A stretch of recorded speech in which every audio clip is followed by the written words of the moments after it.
আগামী কয়েক মাসের মধ্যেই ভারতের প্রতিরক্ষা বাহিনীর হাতে চলে আসবে অতি শক্তিশালী বাংকার বাস্টার।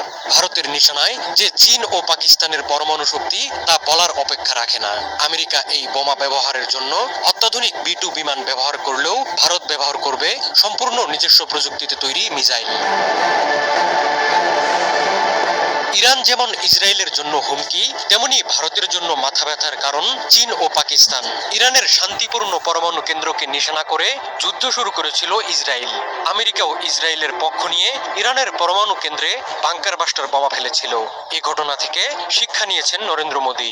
একই ধাঁচের বোমা বানাতে তোড়জোড় শুরু করেছে ভারতের প্রতিরক্ষা গবেষণা সংস্থা।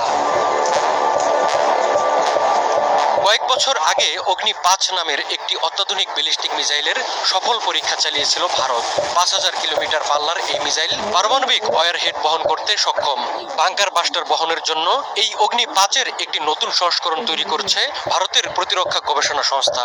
নতুন সংস্করণে ওয়ারহেড হিসেবে থাকবে 7500 কেজি ওজনের বাংকার বাস্টার বোমা।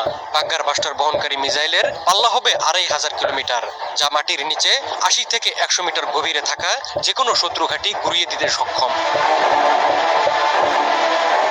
বাংকার বাস্টার আমেরিকার অস্ত্র ভান্ডারের সবচেয়ে শক্তিশালী বোমা হিসেবে স্বীকৃত। মাটির 200 ফুট গভীরে থাকা লক্ষ্যবস্তুকে চিহ্নিত করে তা ধূলিসাৎ করে দিতে পারে এই মারণাস্ত্র। এক একটি মার্কিন বাংকার বাস্টার বোমার ওজন প্রায় 14,000 কেজি। সেদিক থেকে অগ্নি-5 অনেকটাই হালকা। দুটি অস্ত্রের ওজনের পার্থক্য প্রায় 6100 কেজি।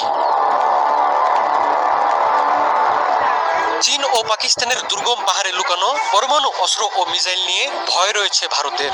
পরমাণু ওয়ারহেডযুক্ত ব্যালিস্টিক মিসাইল কখনোই সাধারণ অস্ত্রের মতো অস্ত্রাগারে রাখা হয় না। ভূগর্ভস্থ বাংকারে বিশেষভাবে এগুলোকে সাজিয়ে রাখার নিয়ম রয়েছে।